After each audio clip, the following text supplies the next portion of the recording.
الذين اصطفى أما بعد أعوذ بالله من الشيطان الرجيم بسم الله الرحمن الرحيم ثم أورثنا الكتاب الذين اصطفينا من عبادنا صدق الله وصدق رسوله النبي الكريم درود شریف پڑھ لیں.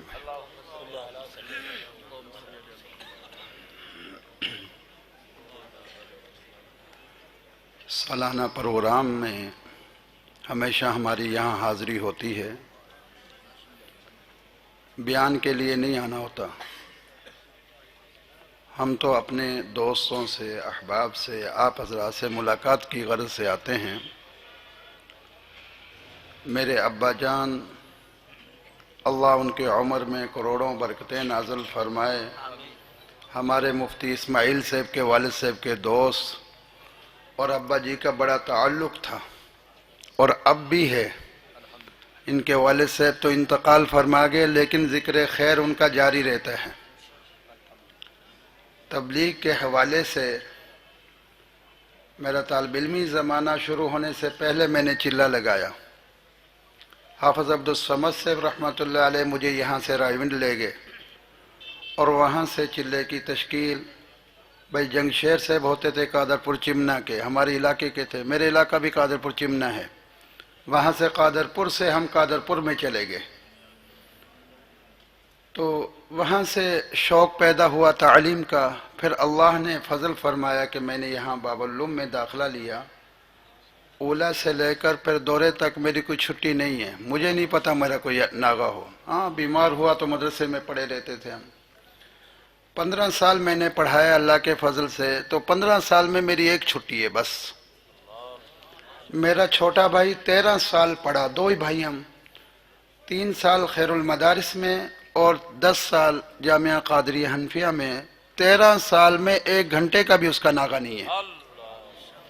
بہت سارے ہمارے استاد جو دارالعلوم زکریا میں میرے ساتھ پڑھاتے ہیں 6 سال سے 1 دن کا بھی ان کا ناغہ نہیں ہے. طلباء تو بہت ہیں وہاں مدرسے میں جن کے ناغے نہیں ہیں الحمدللہ. تو ایک شوق کے ساتھ کسی چیز کو حاصل کرے آدمی، اس کا انداز اور ہوتا ہے. لیکن ایک ہے کہ بغیر شوق کے کیف متفقہ، اس میں پھر اساتذہ کبھی کھینچ رہے ہوتے ہیں اور کبھی گھر کا ماحول پیچھے کھینچ رہا ہوتا ہے. کبھی پڑھنے کو دل کر رہا ہوتا ہے، کبھی پڑھنے کو دل نہیں کرتا. تو اپنے شوق کے ساتھ جب ہم اس مبارک علم کو حاصل کریں گے انشاءاللہ اللہ کے فضل و کرم سے پھر نفع دینے والا علم جب یہ ملے گا، جہاں بھی اللہ موقع دے گا وہاں اللہ خوب کام لے گا اس بندے سے. شوق بھی ہو، پھر اصول کے مطابق طالب علمی زمانے میں اپنے اساتذہ کی قدر کرتے ہوئے اور نظام الاوقات کا ریت رکھتے ہوئے آدمی چلتا رہے، اللہ اس طالب علم کو کبھی بھی محروم نہیں فرمائیں گے. ایک مرتبہ ہم اسلام آباد جامعہ محمدیہ میں بیٹھے تھے تو طلبی سے فرمانے لگے مولوی صاحب ایک طالب علم تھا جو بالکل غبی تھا، ذہین نہیں تھا، لیکن وہ محنت کرتا تھا. جب اسے سبق یاد نہ ہوتا تو روتا تھا، خوب اللہ سے مانگتا. ثالثہ رابعہ تک مشکل سے چلا اور پھر استادوں سے اجازت لے کر ایک گاؤں میں جا کر پڑھانے لگ گیا. صبح و شام کے ناظرے والے بچے اور نمازیں پڑھاتا. اتنی محنت فرمائی کہ وہ پورے گاؤں والوں کو اس نے نمازی بنایا. اور ان کا عقیدہ بھی پہلے ٹھیک نہیں تھا، محنت کر کے عقیدہ بھی ان کا ٹھیک ہو گیا. اور وہ حضرت فرما رہے تھے محتمین صاحب کہ اللہ کے فضل و کرم سے وہ گاؤں والے اس ایک طالب علم کی وجہ سے سدھر گئے. یہ نہیں ہوتا کہ بھائی کتابیں کس کو یاد ہیں، دیکھے جاتے طلب والا کون ہے، محنت کون کرتا ہے، اساتذہ کو پتہ ہوتا ہے. پھر سالانہ پروگرام میں باہر کے مجمع کو بھی دعوت دی جاتی ہے. محبت رکھنے والے، تعلق رکھنے والے، خرچ کرنے والے، طلباء کو دیکھ کر خوش ہونے والے، دعائیں دینے والے، سب کو جمع کیا جاتا ہے. اس میں مقصد کیا ہوتا ہے کہ بہت سارے طالب علموں کا آج قرآن مجید مکمل ہو رہا ہے. حدیث پاک سے ثابت ہے کہ ختم قرآن مجید کے موقع پر یقیناً دعائیں قبول ہوتی ہیں، اور ختم بخاری، تکمیل بخاری کے موقع پر تجربے سے یہ بات ثابت ہے۔ بہت سارے علماء فرماتے ہم نے تجربہ کیا کہ اس موقع پر جو دعا مانگی وہ بھی قبول ہوتی ہے۔ اب الحمدللہ آج قرآن مجید بھی بچے مکمل کر رہے ہیں، صحیح بخاری کا بھی آج تکمیل ہونے والی ہے، تو دور قریب سے ہمارے محبت والے، تعلق والے یہاں سارے کے سارے جمع ہوں گے۔ ایک وجہ یہ بھی ہوتی ہے کہ سارا سال تو اساتذہ محنت فرما کر درسگاہوں میں طلباء کو پڑھاتے ہیں، ایک حدیث چھوڑ دیتے ہیں وہ بھی پڑھا سکتے ہیں، لیکن پورے علاقہ کے لوگوں کو جمع کر کے اس ایک حدیث میں شامل کیا جاتا ہے۔ کل قیامت والے دن یہ 9-10 سال لگا کے طالب علم یہ جو بخاری شریف تک پہنچے، پھر پڑھا سارا سال، ان کے ساتھ اللہ رب العزت ہمارا بھی حشر فرما دیں گے، چونکہ اس حدیث کے پڑھنے کے ساتھ ساتھ ہم ان کے ساتھی بن جائیں گے، اور وہ شیخ جو آخری حدیث پڑھائیں گے وہ ہمارے استاد بن جائیں گے۔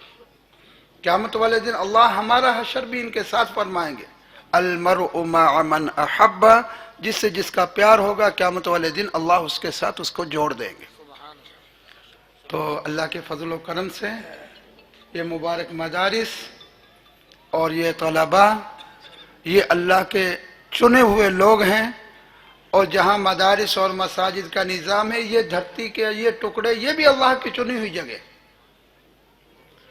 مختلف خاندانوں سے کسی ایک بچے کو لیا، کہیں سے 2 طالب علم آئے، کہیں کسی خاندان کے 4 طالب علم آگے، اس پر استادوں نے محنت فرمائی، ان کو محنت کر کے تیار کیا، پھر قرآن مجید مکمل کر لیا، پھر اللہ کے فضل و کرم سے یہ بچہ ہمارے لیے صدقہ جاریہ بن گیا۔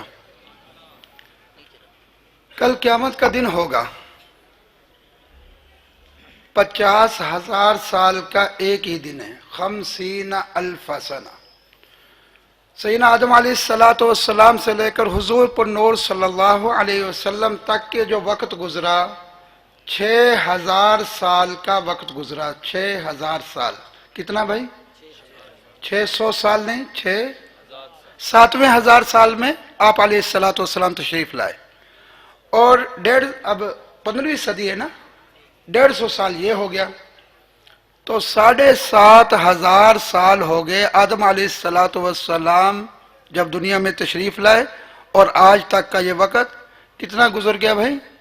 7,500 سال۔ یہ دنیا کی چھوٹی سی عمر ہے، 7,500 سال، اور قیامت کا ایک دن کتنا ہے؟ 50,000 سال کا۔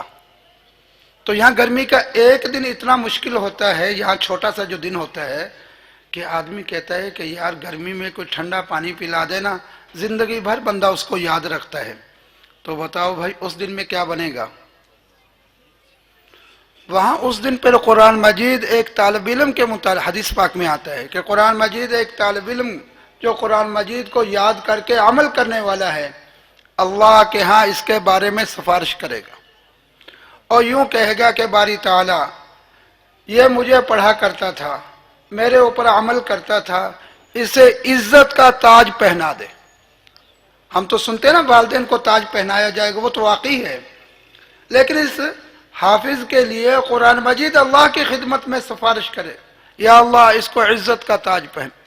اللہ تعالی حافظ قرآن کو عزت کا تاج پہنائے گا، ساری دنیا کے لوگ اس کو دیکھ کر حیران ہو جائیں گے۔